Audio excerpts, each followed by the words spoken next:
From the St. Louis Public Radio newsroom, this is The Gateway. It's Thursday, July 25th. I'm Abby Larico. Two Republicans are running to become Missouri's next Attorney General. That includes current officeholder Andrew Bailey. To get on the ballot in November, he must beat fellow candidate Will Scharf. Throughout the campaign, both Bailey and Scharf have consistently mentioned their ties to former President Donald Trump. At this point in our political cycle, tying yourself to Donald Trump can be a real boon in a Republican primary.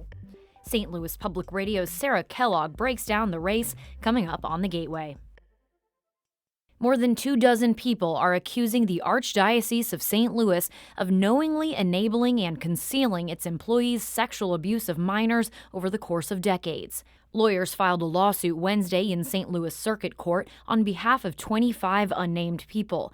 It includes dozens of pages of details of abuses they say they were subjected to as children by the Catholic Church's priests and nuns. Plaintiffs are seeking a jury trial to consider a list of charges, including childhood sexual abuse, fraud, and aiding and abetting. The suit also claims the governing body of the local Catholic Church transferred predatory clergy members to different parishes rather than take legal action. Archbishop Mitchell Rosansky is also named as a defendant in his capacity as leader of the Archdiocese. Most of the plaintiffs still live in Missouri. As of Thursday morning, the Archdiocese has not yet responded to the lawsuit. After a St. Louis Circuit Court judge overturned Christopher Dunn's conviction earlier this week, the Missouri Supreme Court has put a hold on the ruling. St. Louis Public Radio's Lucretia Wembley has more. Christopher Dunn will remain in prison after the Missouri Supreme Court entered a last-minute stay Wednesday evening, essentially pausing a St. Louis Circuit Court ruling that overturned his conviction on Monday. Dunn has been in custody for more than 33 years after he was convicted of murder and assault in 1991. St. Louis Circuit Judge Jason Sennheiser found the evidence was lacking and that Dunn was innocent. Sennheiser ordered the prison to release Dunn by 6 p.m. Wednesday, but the move was blocked by Missouri Attorney General Andrew Bailey, who received help from the higher court in pausing Dunn's release. Dunn's legal team says they'll continue fighting for his freedom and that the Supreme Court ruling does not reflect justice. I'm Lucretia Wembley, St. Louis Public Radio. A St. Louis County Council chairwoman is calling an investigation into alleged improper payments to county council members a deflection. Chairwoman Shalonda Webb says County Executive Sam Page's investigation is a, quote, unsolicited and unwarranted attack on roughly 50 employees. The probe involves overpayments to at least 3 employees. That includes Auditor Tony Jackson, who is alleged to have received pay raises she wasn't supposed to. Webb says whistleblower claims about overpayments are not true. However, she did say authorized raises and cost of living adjustments were given to employees. The county council will complete its own investigation into the claims. Page said in a statement that he's asking for records to be turned over to investigators by the end of the week. An investigation is underway following a fight at the St. Louis City Justice Center Wednesday. A spokesperson says corrections staff were alerted to a distress call from a corrections officer. A reported disturbance between inmates in a pod became physical. 4 inmates were injured and transported to local hospitals to be evaluated. It's unclear what caused the injuries. More people in the St. Louis region are working than ever before. That's according to a report from the U.S. Department of Labor's Bureau of Labor Statistics. It shows that employment in the 14-county region rose by more than 2% in the last year, surpassing the national rate of 1.7%. But job growth was greatest in the Metro East, where employment in Madison County increased by 3%. Tony Furman is director of Madison County Employment and Training. He says manufacturing, hospitality, and retail companies are hiring more people. We're not seeing a whole bunch of new construction or anything that would lead to that. I just think it's current employers that are bringing in new employees, probably across the board. In St. Louis, the available workforce grew by 4,000 people. The number of people looking for work increased, but stayed below the national rate of 4.1%.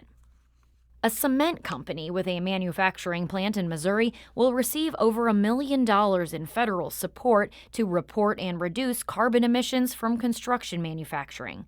St. Louis Public Radio's Madison Holcomb reports it's through one of the Environmental Protection Agency's latest efforts to reduce greenhouse gas emissions. The EPA says construction materials account for more than 15% of annual global greenhouse gas emissions. Wholesome US is one of 38 organizations to receive funding. Its St. Genevieve cement plant is the biggest of its kind in the U.S. Jill Benoit is Wholesome's Senior Manager of Grants, ESG Policy, and Public Affairs. She says it's important for construction manufacturers to be aware of the effect they have on the environment. It's all for reducing our carbon footprint. We're such a big emitter and we're trying to do our part. This money really goes a long way in helping us further strengthen those commitments. Benoit says the funding will increase transparency on the company's environmental emissions and demand for lower carbon construction materials. I'm Madison Holcomb, St. Louis Public Radio. Boaters and Mississippi River observers may notice some new islands and sandbars near Grafton. St. Louis Public Radio's Will Bauer reports the Army Corps of Engineers is using the material dredged from the bottom of the river to create temporary land. The Army Corps regularly dredges the bottom of the river. The agency is mandated by Congress to keep a clear shipping channel. Normally, the sediment sucked up from the riverbed ends up near the shoreline. Instead, the Army Corps opted to create temporary islands and sandbars.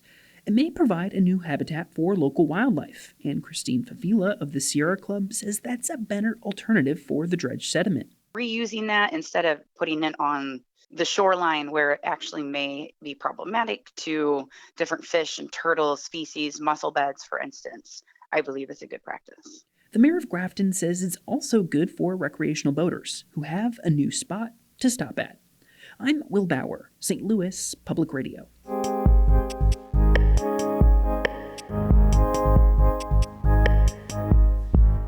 There are two Republicans running for Missouri Attorney General, including the current office holder.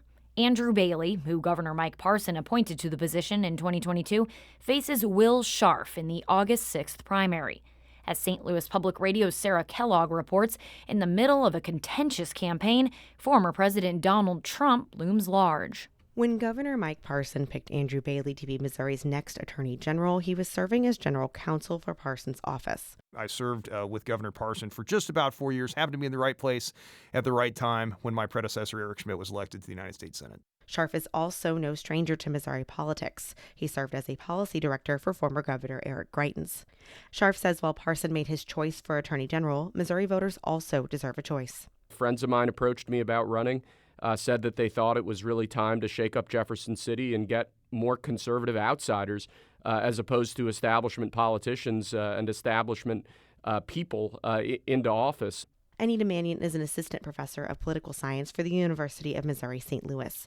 She says while this is the first campaign for both candidates, Bailey, being the current office holder, has an advantage. Particularly what we've seen from the Attorney General's office in the last several years is that office holder, whether it's Eric Schmidt or Andrew Bailey, can really use that position and their lawsuits to get a lot of publicity and name recognition.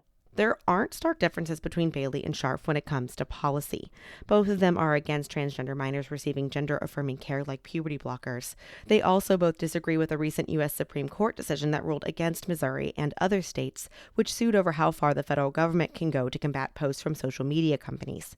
Because of the similarities in policy, the race instead has focused on other aspects, including Bailey's track record as Attorney General. Bailey says decisions he's made in the office have created tangible results, and that includes his legal actions to oust then St. Louis Circuit Attorney Kim Gardner, that he says is the reason she ultimately stepped down in 2023. Clearly, the circumstances indicate that she resigned because of the lawsuit, because she was about to be ordered to sit for deposition and have to turn over mountains of discovery. Scharf's criticisms are less of where Bailey stands on issues and more of how he's run the Attorney General's office.